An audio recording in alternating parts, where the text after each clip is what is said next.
नमस्कार सबैजनालाई। आज पनि म तपाईँहरूमाझ एउटा छोटो कविता वा वाचन लिएर आएको छु। कस्तो लाग्छ तपाईँहरूलाई है? कृपया भनिदिनुहोस् होला है त। मेरो कविताको नाम छ दुःख र सुख। यदि अन्धकार नहुँदो हो त, यदि अन्धकार नहुँदो हो त उज्यालोको रहर कहाँ हुन्थ्यो र?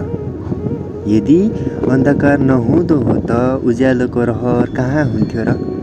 यदि मन नपोल्ने भएको भए शीतलताको आनन्द कहाँ हुन्थ्यो र? यदि मन नपोल्ने भएको भए शीतलताको आनन्द कहाँ हुन्थ्यो र?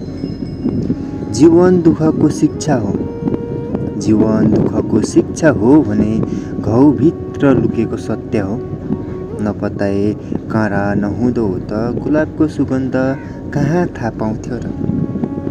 दुःख छ र त सपना सजिएको छ, दुःख छ र त सपना सजिएको छ। सपना सजाउँदै आशा पलाउँछ, आशा पलाउँदा बाटो फिजिन्छ, बाटो फिजिँदा लक्ष्य भेटिन्छ।